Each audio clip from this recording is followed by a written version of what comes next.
what's real and what isn't.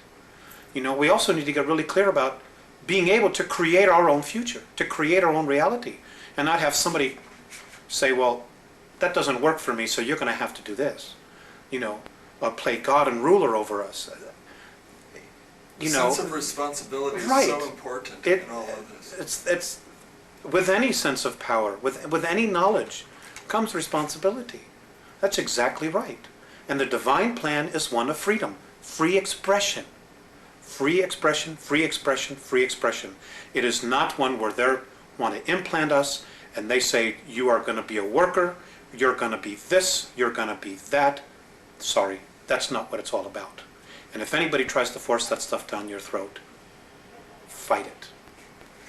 What are the physical characteristics of the Alpha Draconis? What do they look like? I don't have that. Maybe it's in the car. They're ugly. I mean, they think we're ugly too. You know, and I guess it's all a matter of perspective and belief system. In my belief system, and I'm only taking responsibility for me, they're ugly. They're anywhere from 7 to 22 feet tall. They can weigh up to 1,800 pounds. They're reptilian. The longer, the ones that have stubby tails, if you see one that has no tail, he's of the warrior class or the worker class. The longer the tail, the higher their rank.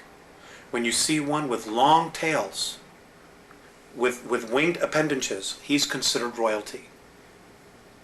Whenever you see one, you ought to just run like hell. You shouldn't approach it. You shouldn't provoke it. Just get the hell out of its way. Just get out of its way. Just run.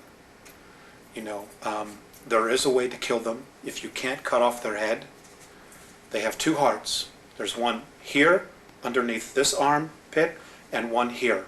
Or if you can't get to that area and you need to slow it down, you need to hit it right above its groin area. It has a very large liver. You need to wound it there to slow it down. It is not something where man-to-man combat you're going to be able to deal with, because they apparently have the strength of 12, 15 men. They're incredibly quick. They're incredibly psychic. They know what you're going to do before you do it. And you know, if they get here in mass, we got real problems. Real problems. Astrally, they mess with everybody when they're sleeping. I doubt there's a person on this planet that hasn't been raped or messed with in some way. Whether they remember it or not doesn't matter. It's rampant right now. And they brag about it. They brag about it. I mean, this morning they said, you know what we love to do? We love to piss in your face. So, I'm like, oh, great. I don't really care what they do to me. You know what? I don't care what they do to me. They're going down.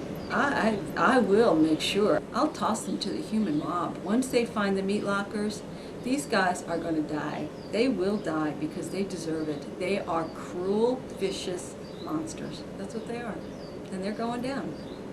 I have no compassion. I used to think, oh, maybe they have problems, or, you know, forget it. They will stab you. They're treacherous, traitorous. Food. And that's what they're going to do to each other. And this is their fate. That's it. Okay, so the Andromedans tell you that the Alpha Draconis are here now. Where? There are 1,833 of them that have been living underground between 100 and 200 miles beneath the surface. They've been here, some of them have been here a long, long time. They have lifespans that are thousands of years. They're carnivorous. They are not friendly to mankind, at least the ones that are here. Are you saying carnivorous, they eat humans? Yes. And they won't eat a dead human. It has to be alive at the time of the killing. Their preference is children. You know, and we've been told, you shouldn't talk about that. You know, there are other people say, well, you better not talk about the reptilians. Well, you know, bull. You know, why not? According to the Andromedans, they're responsible for 31,712 children disappearing in the last 25 years from the United States. These children were food. And I'm supposed to just shut up and not say anything about it because people don't want to hear it? That's tough. That's tough. You know, Westchester County, in the last 5 years, 3,000 children in Westchester County, New York, have vanished without a trace. Where are they going? Why are we allowing this to happen? And why should people want to stay in denial about it? Now, how are they able